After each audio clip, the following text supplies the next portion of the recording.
in just a second. All right, good evening, everybody. I'm James Goldberg. I'm the president of the Association for Mormon Letters. And this year we're working on assembling a list of 100 significant works in Mormon literary history to sort of showcase the diversity of what's available in our tradition. We've got a conference going on all this week, and tonight's panel is on works in the early 20th century. Joe Afusel will be moderating that panel, so I'll turn the time over to him. Thanks so much. Thanks, James. I'd like to welcome everybody to the panel on Mormon literature from the early 20th century. We'll be focusing tonight and discussing roughly 1901 to 1950. And Eugene England actually classified two eras within that time frame. One of them was the home literature from roughly 1880 to 1930, and the other was the lost generation from 1930 to 1970. So we'll be focusing on part of the portion of the home literature, which was designed for fiction and poetry designed to defend and improve the saints. And then the lost generation is referring to many of the writers who were not actually based in Utah. But Elder Whitney said about the home literature that it should be pure and powerful literature centered on LDS themes and reflecting LDS values. And I'm glad to be here and to hear the words of the panelists that we'll hear from shortly. I want to introduce them, and we will follow along in the order that I introduce them. First, we'll hear from Michael Austin. He is the Executive Academic Vice President and Provost at the University of Evansville in Evansville, Indiana. He is the author or editor of 14 books and has won the AML Award for both criticism and religious nonfiction. He is the chair of the Dialogue Foundation and the director of BCC Press. His book, Vardis Fisher, A Mormon Novelist, will be published by the University of Illinois Press in November. I would also like to introduce Scott Hales, who is a writer and historian for the Church History Department of the Church of Jesus Christ of Latter-day Saints. He has a BA in English from Brigham Young University and an MA and PhD from the University of Cincinnati. While at the University of Cincinnati, he wrote a dissertation on Mormon novels and acquired a deep appreciation for the works of Nephi Anderson, one of the most celebrated Mormon novelists of the early 20th century. Scott is from Cincinnati, Ohio, and currently lives in Eagle Mountain, Utah with his family. Next, we'll hear from Ardis Parshall, who is a historian and freelance researcher specializing in Mormon history. She's also an author. While her primary focus is history rather than fiction as we typically view it, she believes that telling historically accurate stories can rise to the level of what we do consider literature. She uses this literary technique to raise the level of her historical writing on her blog that's very well known in the Mormon spheres, Keep a Pitching In, and where she has shared hundreds of poems and short stories that appeared in LDS magazines of the past. She shares and appreciates AML's interest in preserving and sharing these older efforts to create a literature of our own. And then we'll hear from Kylie Turley, who has an MA in American Studies. She has taught writing and literature courses at UVU and BYU Provo since 1995. She teaches for BYU's English department, where she emphasizes a literary approach to the Book of Mormon in her Literature for the LDS People course. Michael, take it away.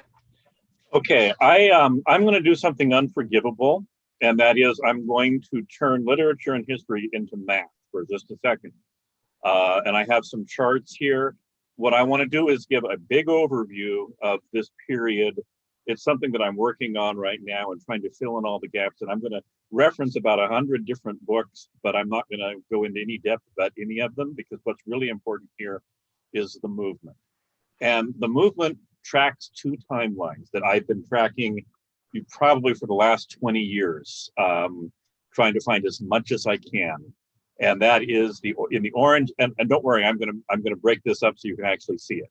But for right now, just look at the movement. The orange represents literature by Mormons. The blue represents literature about Mormons, by not Mormons. So that the vertical axis represents my judgment of how positive or negative the portrayal of Mormons is, and the size of the text represents my judgment of how influential or how many works were sold. So just look at what happens here, and I'm going to then break it down into little pieces and talk about a few works. You have the home literature movement, which is very positive, very Mormon. Mormons writing about Mormons to Mormons. Mormonism usually comes off pretty good. You've got the end of the dime novel era. You've got the Riders of the Purple Sage, which you can even see how big it is in this text. You've got Westerns. You've got this intolerable Zion. So you've basically got pro-Mormon propaganda and anti-Mormon propaganda. Then starting in the middle of the 20s, you start getting a lot more nuance. You start getting very positive portrayals by non-members and negative portrayals by Mormons and former Mormons.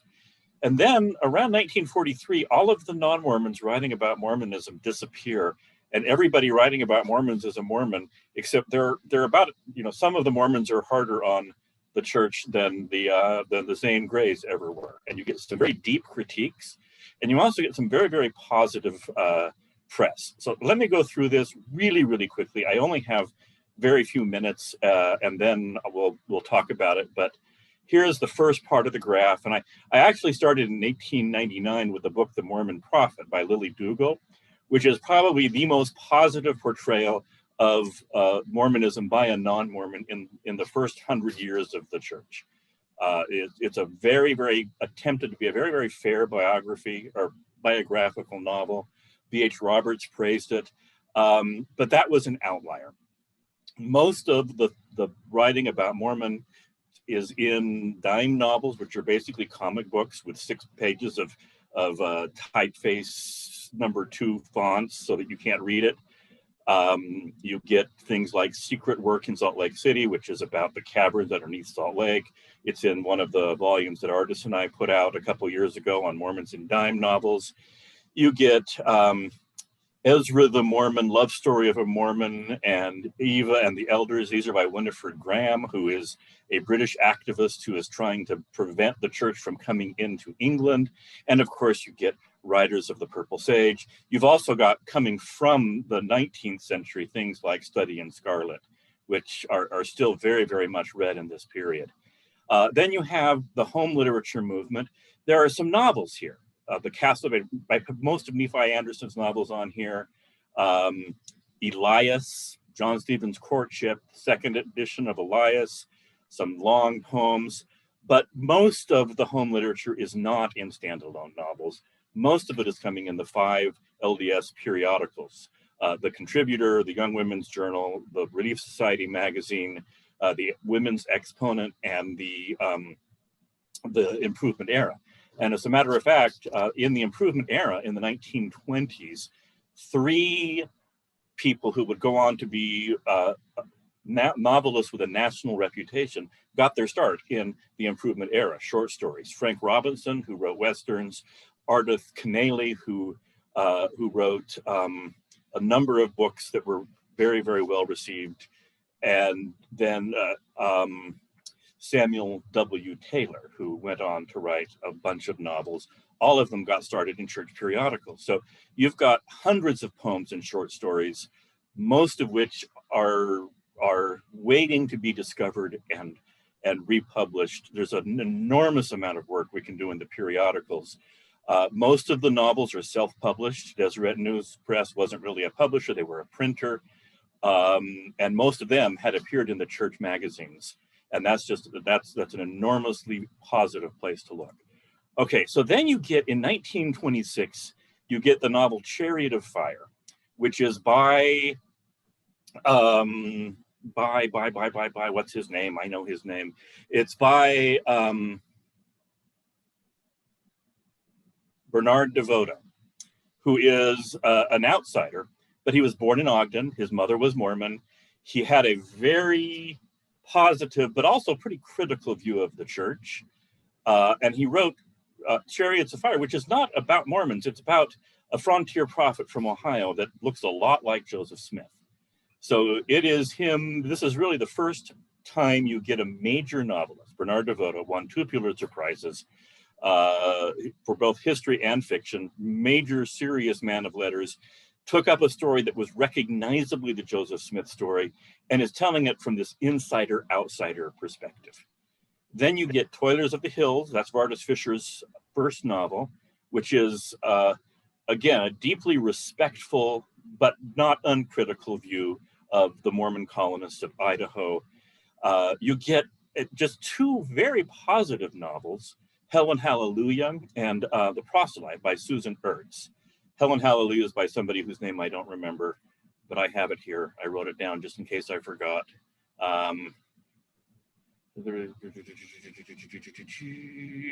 Norbert Parker. He was a Hollywood screenwriter.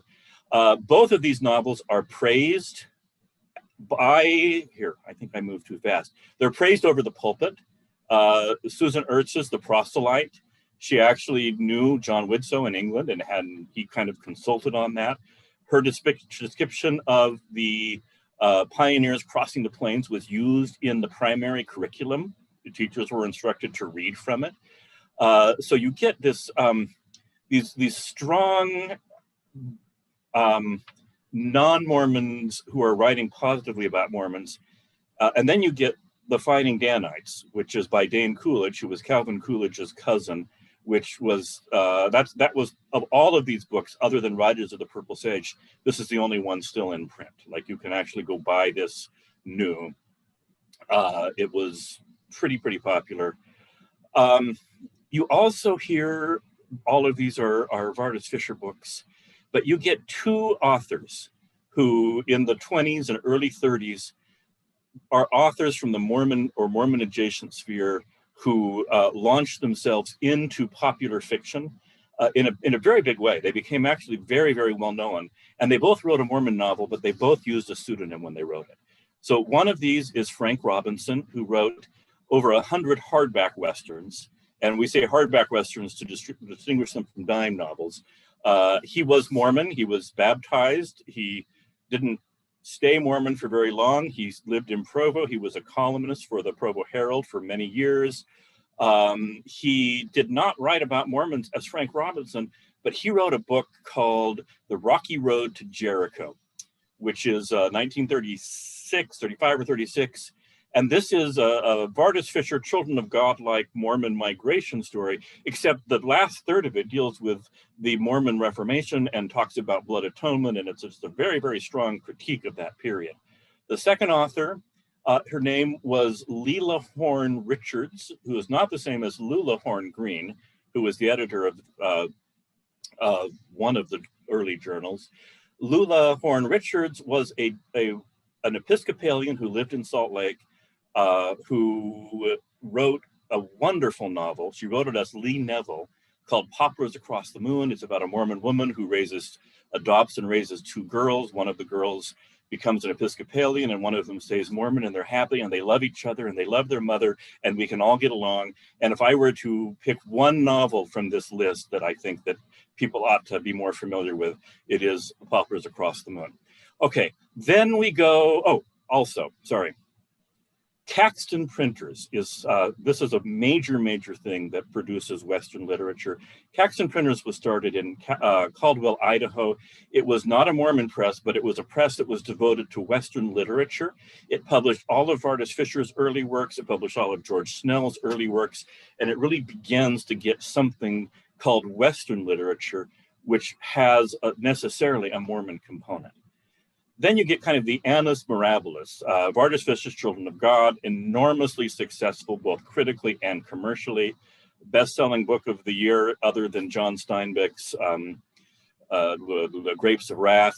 And that produces a whole lot. Within the next 18 months, you get half a dozen very strong novels from non-Mormon presses. We're familiar with A Little Lower Than the Angels. We're familiar with The Giant Joshua. For This My Glory by Paul Daly was put out in this time period. This became a regional bestseller because John Widtsoe put it in the curriculum for the MIA, and it sold 28,000 copies just to Mormons. You also get very positive church endorsement of this book by Eleanor Pryor called And Never Yield, whereas you get fairly negative comments about the giant Joshua and the little lower the angels, and then just the complete silence treatment on Kingdom of God. You get the Brigham Young film, which is very, very positive towards Mormons, largely because they depended on the Utah market. It's interesting, they bought Vardis Fisher's Children of God, but they bought it after the script was already developed because they were afraid of getting sued. They did not want to use Children of God at all. And I found a memo, and by me, I mean Bill Davis, who was at UCLA, found a memo from the studio executive at Fox saying, we have to market this book to Mormons, go through and make sure there's nothing in there that can be traced to Vardis Fisher's work. Because they've discovered a Mormon market. In 1943, Bookcraft is founded, and that you actually start getting novels then for the first time that aren't just printed by somebody who's paying Deseret News to print. You get a publisher, and the first novel they publish is For This My Glory. You get a whole lot of very positive books coming out of Bookcraft.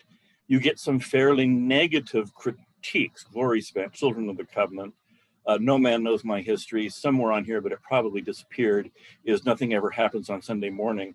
Very critical works by people who are at least Mormonish, or at least grew up Mormon. And then you get two huge bestsellers, and we need to talk about these, and then I'm going to just make a few comments and I'm going to go. And I'm like I said, I'm dealing with way more information here than I can possibly talk about. The Mysterious Way, that's not the name you probably know it by, because when it was published as a novel, it was published as Heaven Knows Why by Sam Taylor.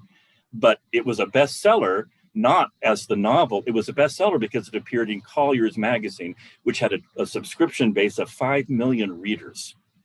And so this was a huge, this was published in the top magazine for fiction in the country as The Mysterious Way. It was then put into a book and published as Heaven Knows Why. It's a hilarious book. You probably ought to read it.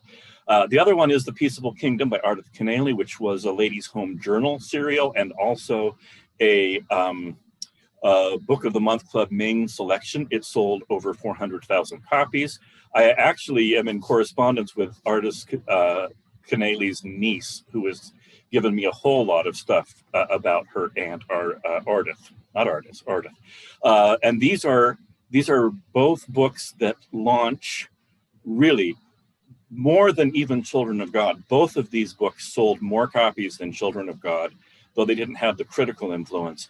And then you have this period now towards the end of the century where everybody writing about Mormonism is Mormon. Some of them are critical, some of them are not.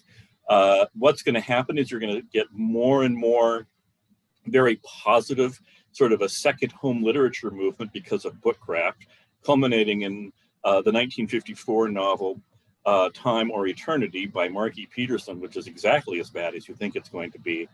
And then you get largely, throughout the 50s and 60s, you get largely positive non-Mormon portrayals of Mormonism. Things like Papa Married a Mormon by John D. Fitzgerald. And then we get to the 70s, and that's a whole nother deal. The end. Sorry.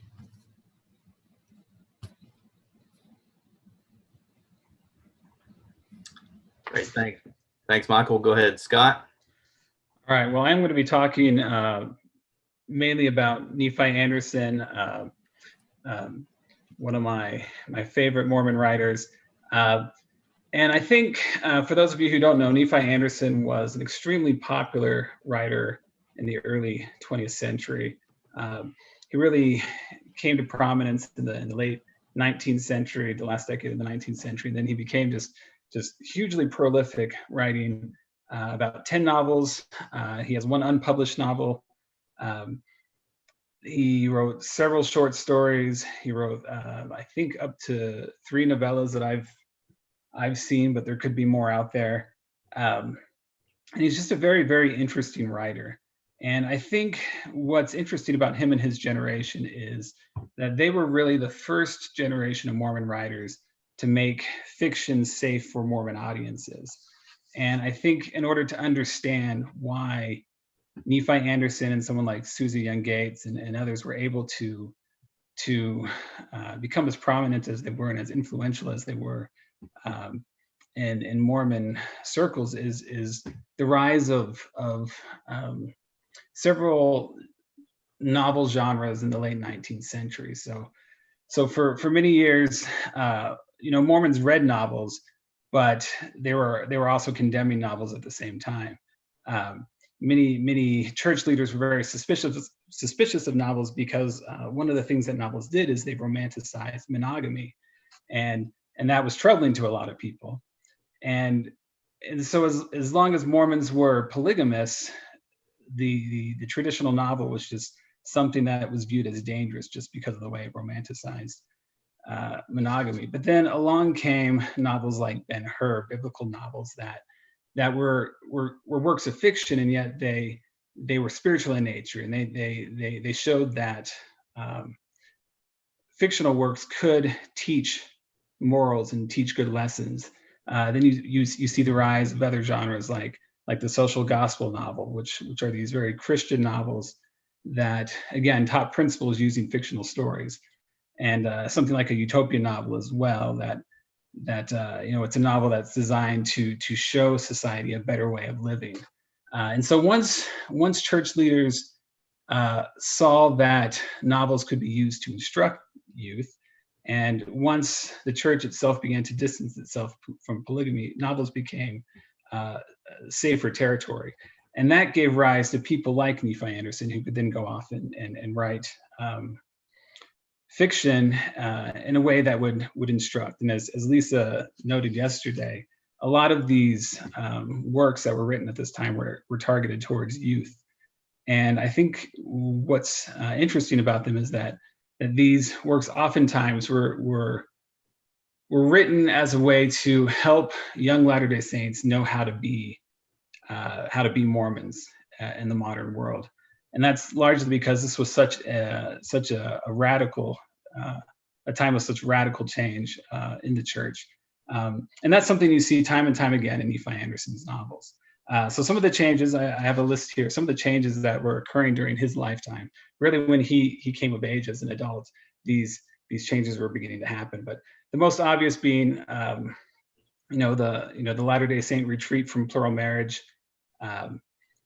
retreat from geographic isolationism, home manufacturing, cooperative economics, quasi-institutional political consensus. This sort of thing was beginning to change, and Mormons were beginning to assimilate into broader American culture. This was the time when you began to see more inequality, economic inequality between the saints. There was a greater disparity between the experiences of rural Mormons and urban Mormons in Salt Lake City. This was the beginning of the end, really, of the 19th century notion of gathering saints to Zion, to Utah. There was a new understanding of temple work and of doing genealogy and how we as a people understood the sealing power. And then just really an overall rethinking of society, rethinking of gender roles in Mormonism, sexuality in Mormonism, age, education, church activity, what it meant to be a good practicing Latter-day Saint was changing. The word of wisdom, another thing, this is just things that Latter-day Saints were rethinking. And you can imagine what it would be like to be a young person at this time, extremely confused by the world around them. And so I feel like a lot of these writers, Nephi Anderson especially, were writing as a way to help young people navigate these changes. And you see this time and time again in his novels. And I think most prominently in two of them, my two favorites, one being Piney Ridge Cottage, which was published in 1912, which is just a terrific novel. If you haven't had a chance to read Piney Ridge novel, it's the one I recommend to everyone. I don't really have time to go through the plot, but it is it's a love story. It's a coming of age story about two young people. One is a young woman named Julia. The other one is one of my favorite Anderson characters, a guy named Chester Lawrence. He's not a member, she is. And there's a little bit of a love story, but there's also kind of this weird brother-sister relationship between the two of them, which seems to be a recurring thing in the life of Chester Lawrence, because there's a sequel with him in it, and he again kind of meets up with a girl and falls in love, and she too there's this kind of weird brother-sister relationship. But even more so, I'm getting ahead of myself, but I recommend these novels. And then Dorian is Anderson's last novel. Was published in 1921, and a few years ago we put out Thayer Jepson and others, including me, put out a critical edition of Dorian with some essays helping to contextualize the novel. And it's a novel that I think shows Anderson engaging most with the modern world. So I would recommend those two, just as really great sites for where Anderson is trying to navigate change and exploring what it means to be a Mormonism in this new century after so much has changed. And these novels are just dripping with ambivalence. I think it's really powerful stuff. One of the things, I'll say just a few more words about the novel, then I want to move on, just the novel at this time, the Mormon novel. In the preface of Piney Ridge Cottage, John Henry Evans, who was another popular writer at the time, he called Mormonism the raw material for a literature absolutely unique. And I think that Anderson and his contemporaries really wanted to do something amazing. They really wanted to do something original with literature. There was a lot of experimentation during this era. But sadly, I would say that as far as, an absolutely unique literature, that's not something they really achieved. Stylistically, early Mormon novels were very ordinary. Aside from Added Upon, which is Anderson's first novel, there's really no stylistic experimentation going on in any of these books. If you read them, you'll find them to be very ordinary. They borrow the same forms, the same tropes that you see in popular novels at the time. They read very much like social gospel novels or religious novels at the time. And even Added Upon, with its unique structure, because as you know, it kind of takes you through each stage of the plan of salvation with these fictional stories following characters from the beginning of time to the end. And I should say to eternity. Even there, where Anderson is seemingly at his most experimental and his most creative, he's really just borrowing a lot of material from Edward Bellamy's novel Looking Backward, which is a utopian novel. He's just kind of borrowing these different genres and combining them into one book. And it's really interesting what he's doing, but at the same time, it's not terribly original. It's not absolutely unique. But I think what these novelists do that is important, that is radical and I think unique, is that they co-opted the novel in the first place. They co-opted the novel for Mormonism. They took this genre, this piece of Gentile culture, and made it their own. So I think this is Anderson's greatest legacy is that the Mormon novel. He wrote the Mormon novel as proof of concept. He and his contemporaries showed that this is something that we as a people could do, that we could create our own works of literature. We could express ourselves through these forms in creative ways. And I think that's the greatest legacy they've left us.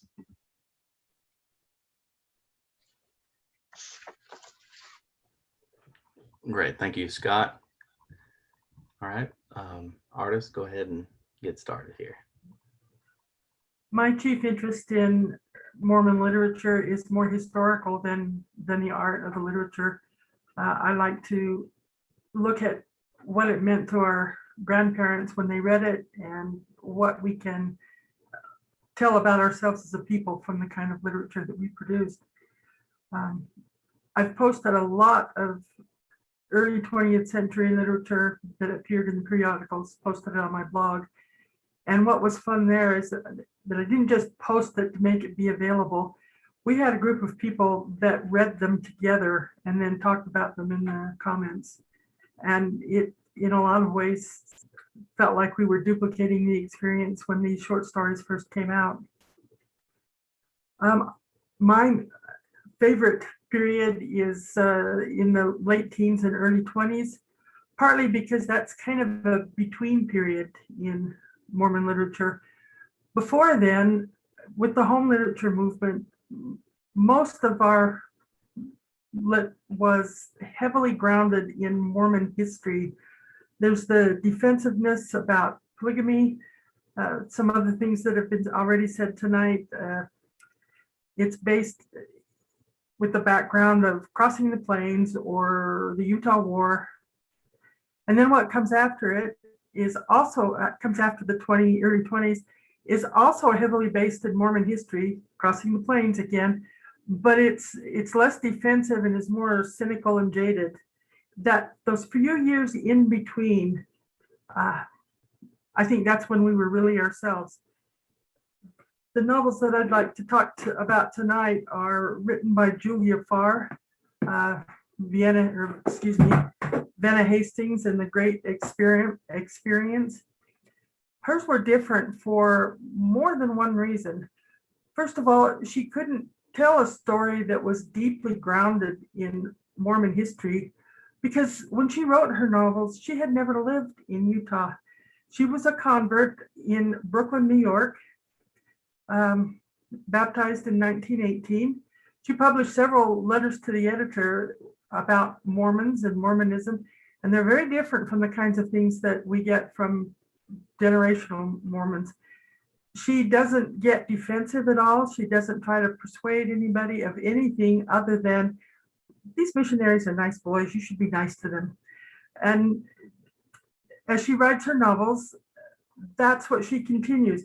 Her characters are converts from the East. They don't have a deep grounding in Mormonism.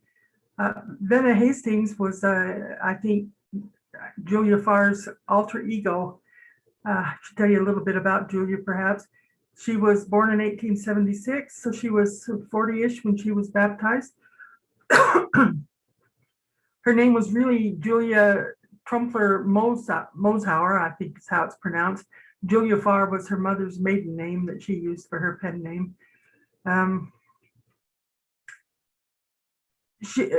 The character that she wrote for Venna Hastings was a young woman of New York City whose father was very wealthy, and so she's got all the social benefits, different from a lot of the characters that Mormon characters come from. She's from a different social stratum.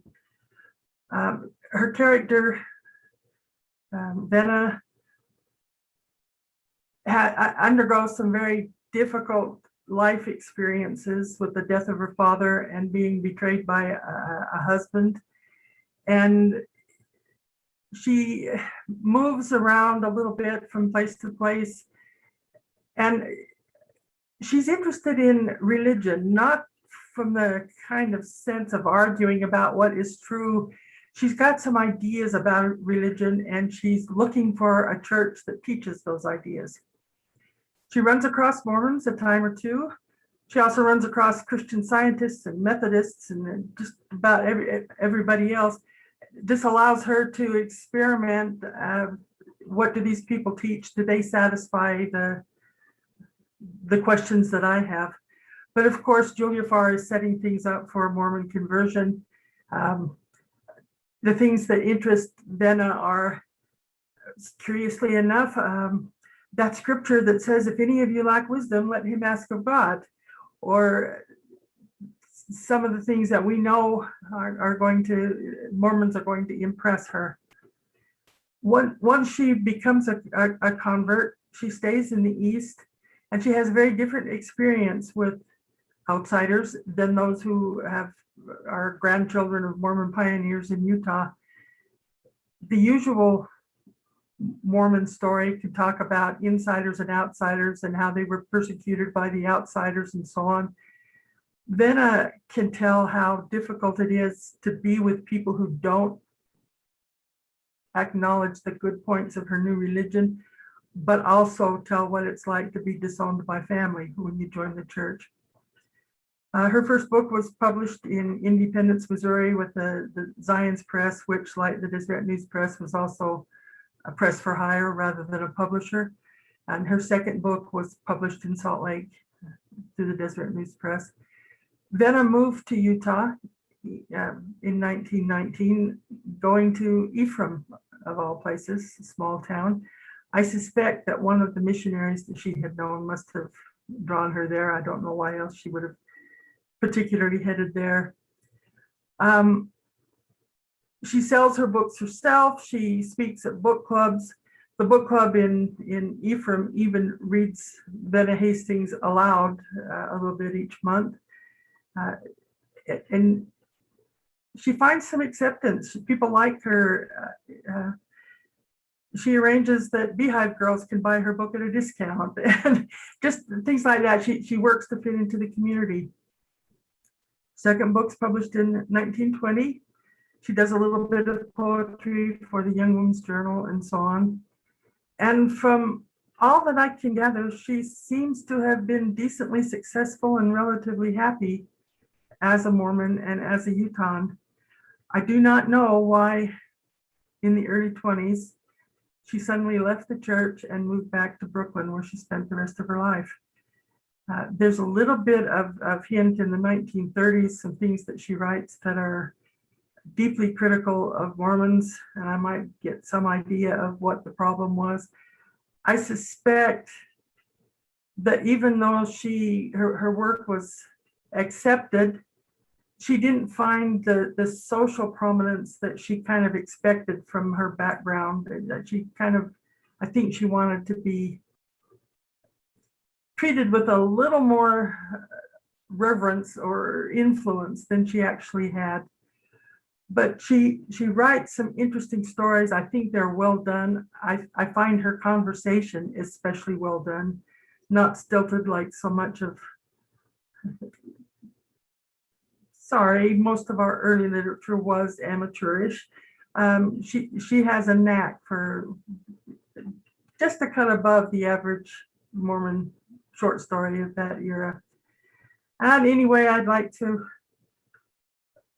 just introduce her to you and let her represent that in-between period where she didn't have to be defensive about Mormonism. She could just write a Mormon character who was believable and didn't have anything to prove other than take me or leave me, here I am. Thanks. Thank you. All right. Kylie, are you ready? I think so. Very good. And I should apologize if I misquote anything. And I have a migraine right now, and so some of my words are spotty. So trying to read around some gray spots here. I thought you might appreciate the Young Women's Journal declaring in 1889, this is 1 year after Orson F. Whitney's call to action, they stated that the Young Women's Journal said their purpose was to please while we teach important lessons, to implant solid principles of truth and nobility while chaining the minds and attentions with our seemingly light literature. So that is what the Young Women's Journal is trying to do. I'm not sure how well this chaining of minds came across, but I thought I'd start. I think one of the best examples of this time period is Josephine Spencer and two short stories that she wrote.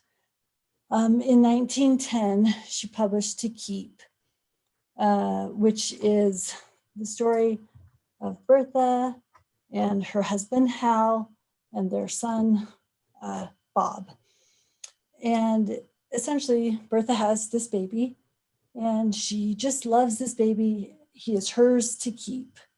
And the story goes through a series of episodes as Bob grows up and slowly moves away from his tight-knit family.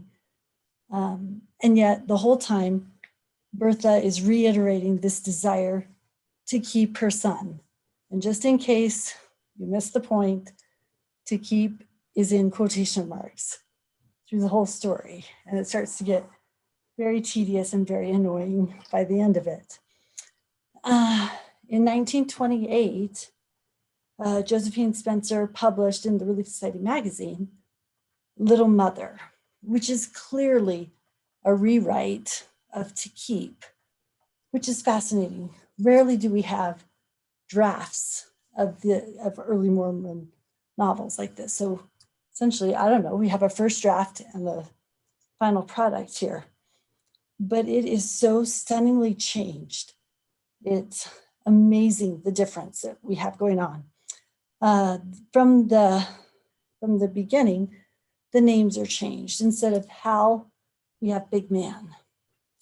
Instead of Bertha, we have Little Mother. Instead of Bob, we have Boy. So you can see where this is going. We have little against big, diminutive woman against a big man. And Bertha is named by a role, mother, and Big Man is named by gender, who he is. Boy is obviously set up not as son, but as boy. I thought I'd read you a sentence to give you a hint of how much this story changed from straight up home literature to sentences like this, that Big Man and Boy are talking to each other. And she said that they were gloating for a long time, men fashion, their talk larded with technical expressions, suppressed egotism, and large outlook. It almost sounds poetic. It's phrasing the verb larded over in reference to how someone speaks. It's amazing. The endings are very different. Bertha, of course, like a good home literature mother, learns her lesson in self-sacrifice, and Little Mother, much more vague, complex type of ending where both of them in both stories awake and realize this whole life series has been a dream. And then Bertha says, well, let me hold my baby and keep him while I may. She learns her lesson, but Little Mother does not. She, instead of being compliant, asks for the baby quite wildly, clasping the boy hungrily to her heart, and says, he is mine. I tell you, I have gone down to the gates of death to gain him. He is mine to keep. So this interplay of these two stories shows the transition that we're working on here in the 1900s to 1950s. But a question and a concern that I have is how well do these categories work for poetry or drama, or even creative nonfiction? I think they work fairly well for fiction, but there's other genres out there.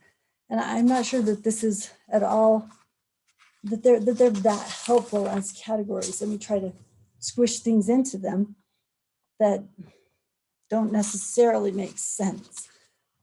So I don't recall when I started exactly. I'm sure I'm supposed to be about wrapping up here. Let me show you a poem super briefly. This is the ending, the last half of a poem that Josephine Spencer published in the Overland Monthly in 1899, which is based out of, the Overland Monthly is based in California, co-edited by Ina Coolbrith, who is actually Josephine Smith, one of Joseph Smith's nieces. And I still do not quite know what to do with this poem. It's in, I was mentioning to the other panelists earlier that I have a file that it just is labeled Sexy Josephine, and I really don't know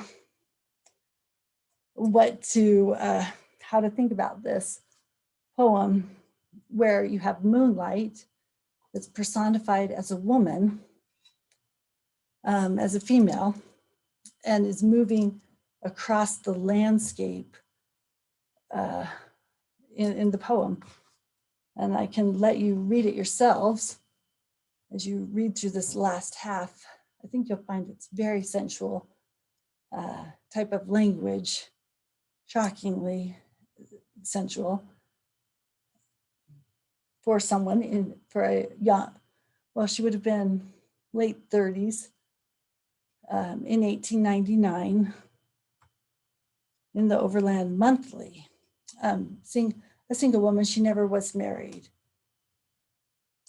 And once you read that poem, you go back through her other poetry and see these same sorts of images, not always personified as female with female, often it's female with male, but through the typical structures of flower imagery of the time period and things like that.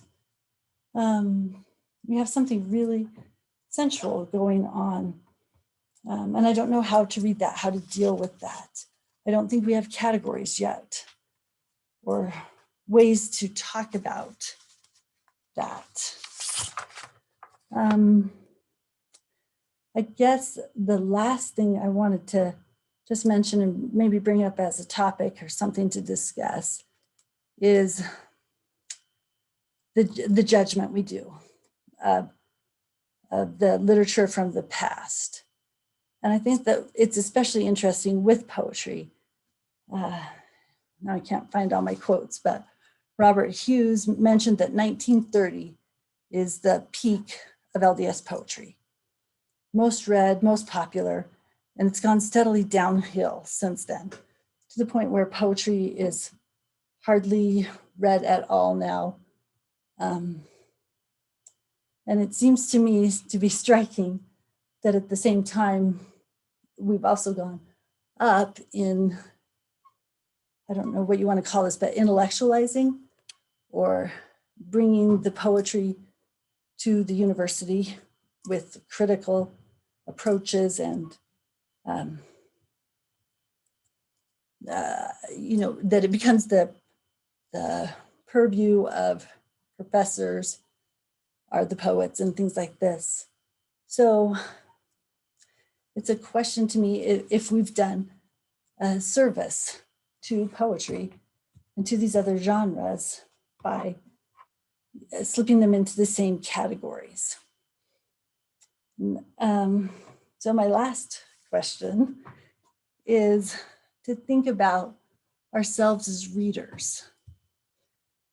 It seems to me that we talk a lot about what the what the text is, who the author is. Do we put it on the blue or the orange? Which I love your graph. But what about us as the readers? How should we read as LDS readers? What approach should we take? What questions, what critiques do we bring with us as we analyze these works from 1900 to 1950? Thank you, Kylie. It's Michael. We had your overview. We've heard about Nephi Anderson and Julia Farr, Josephine Spencer, and appreciate all the comments. I would be interested. We do have just a few minutes before we have to end. From the other three panelists here, the answer to Kylie's questions. How what are we to do as LDS readers of these genres?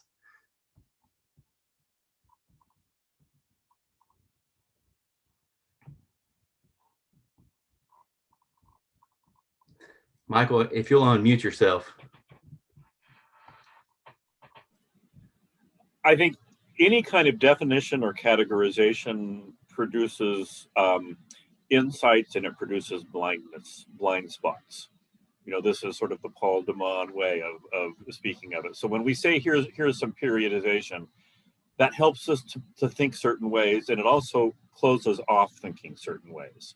When I put orange and blue dots up there, that helps me think about certain things, but it also shuts down areas of inquiry.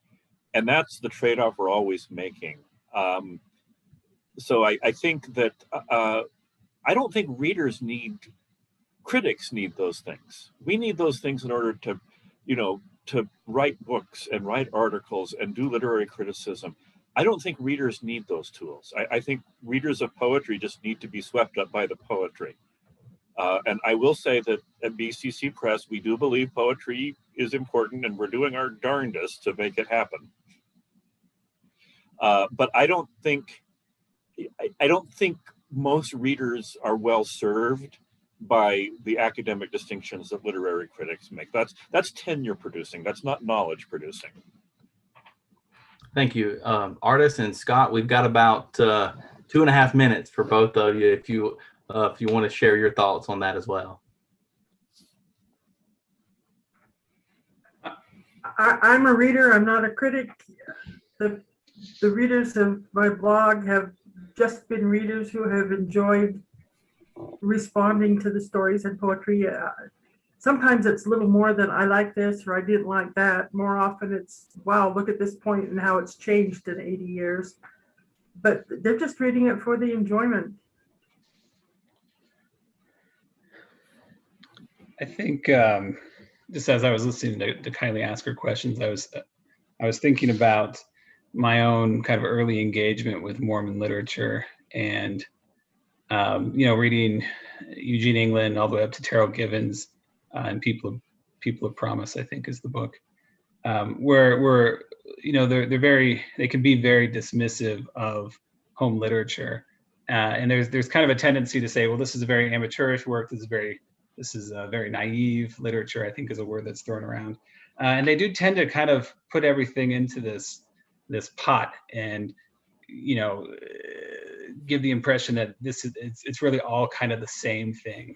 And I think one of the things that comes out in this panel is that this is very rich and diverse literature, and I think that's one thing that we see with Artis's blog, for example, just how diverse this material is, and just how much of it exists out there. And I think for so many years we have just kind of accepted this idea that we can dismiss home literature, and it's not really as sophisticated as maybe these other categories that we've kind of come up with. But from my own experience, when I began reading home literature, one of the things that I found as a reader was just this deep connection with the project. I was really, really interested in this group of writers creating a community. I was really interested in the way that they were trying to work out what it means to be a Mormon today. And that's really what I feel I want to do today as both a writer and a critic and a historian, is I want to figure out what's it mean to be a Latter-day Saint in the 21st century? What has it meant to be a Latter-day Saint in times past? And so when I read Nephi Anderson, I see a kindred spirit in a lot of ways. And I try to look for ways that I both recognize myself in his characters, my own Mormonism in his characters, but also see how they differ from who I am today and who we are today as a people, or who we are, in a very diverse sense. So at any rate, I think really this home literature movement is really just an untapped source of riches that critics, readers, scholars should just take advantage of and dive into, because it's magnificent stuff. Thank you. I really appreciate everyone's comments on the panel tonight. I'm personally looking forward to the list of 100 works to read. I am learning about a lot of this, and I appreciate everyone's comments tonight. James, do you want us to wrap it up here? Well, all right. Hey, thanks so much, everyone, for coming. We hope some of you will join us in just a few minutes for our nonfiction readings for the AML Awards this year. We have creative nonfiction, religious nonfiction, and criticism finalists who will be reading starting at 8 o'clock. And then we've got continuing chronological panels coming up the next two nights at the